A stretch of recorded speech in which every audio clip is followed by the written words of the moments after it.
జిల్లా గౌరవ కలెక్టర్ తేజ తీసుకొచ్చే ప్రయత్నం కూడా చేస్తాము ఈ సందర్భంగా నిలబడుతూ, ఎందుకంటే మన విభాగాల్లో కూడా వారు జోక్యం చేసుకుంటూ ప్రతి విషయంలో కూడా వారిని ప్రజలను మోటివేట్ చేసే ఆలోచనలు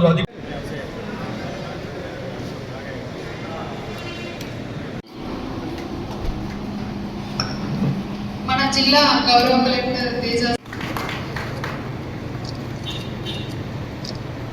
చెప్పుకోవడం జరిగింది సార్. రైతులు మన oil palm farmer and vegetable రైతులు, నేచురల్ ఫార్మింగ్ రైతులు మాట్లాడడం జరిగింది. ముఖ్యంగా ఆయిల్ పామ్లో కంపెనీ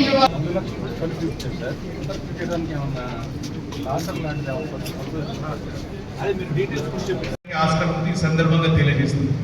అదేవిధంగా ఇప్పుడు కూడా మనం మిగతా కూరగాయలకు సంబంధించిన అంశాలు చూసుకుంటే తీసుకొచ్చే ప్రయత్నం కూడా చేస్తాము ఈ సందర్భంగా నిలబడుతూ, ఎందుకంటే మన విభాగాల్లో కూడా వారు జోక్యం చేసుకుంటూ ప్రతి విషయంలో కూడా వారిని ప్రజలను మోటివేట్ చేసే ఆలోచనలు జిల్లా ఉద్యాన శాఖ తరఫున ఆర్గనైజ్ చేస్తున్న ప్రజాపాలన ప్రగతి ప్రణాళికలో భాగంగా వ్యవసాయ శాఖ సంబంధించిన ఈరోజు మనం ఈ కార్యక్రమం ఉద్యాన శాఖ ఈరోజు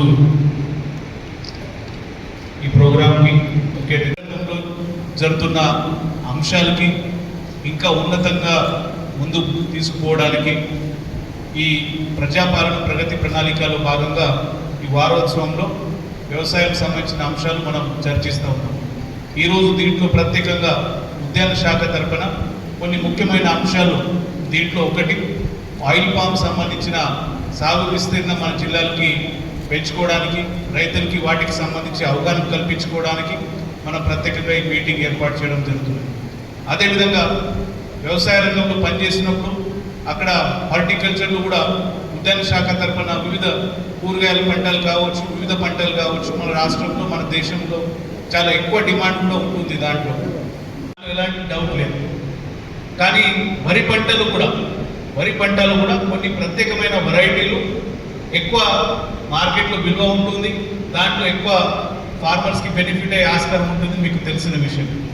వ్యవసాయ విస్తరణ అధికారుల ద్వారా వరి పంటలు ఉన్న ఉన్నత వెరైటీలు ఫార్మర్స్కి ఎక్కువ రిటర్న్స్ వచ్చే విధంగా, మనకి వివిధ వెరైటీలు ఏవైతే ఉంటాయో వాటిని ప్రమోట్ చేసే విధంగా, అది కూడా ప్రత్యేకంగా మనకి ఉన్న వెదర్ ఏదైతే ఉంటుందో వాటికి అనుకూలంగా ఉన్న వెరైటీల గురించి కూడా ప్రమోషన్ చేసే విధంగా చూసుకోవాలని కోరుతాం. ఇకపోతే వరి కాకుండా మనం వేరే పంటలు పోతే మీకు తెలిసిన విషయం, చాలా ఎక్కువ మొత్తంలో మనం తినే నూనె కావచ్చు, వాటికి సంబంధించిన అంశాలు కావచ్చు, ఎక్కువ మొత్తంలో మనం బయట దేశాల నుంచి ప్రొక్యూర్ చేస్తూ ఉంటాం, ఇంపోర్ట్ చేస్తూ ఉంటాం. దాంట్లో చాలా ఎక్కువ డబ్బు మనం కేటాయించాల్సి వస్తుంది.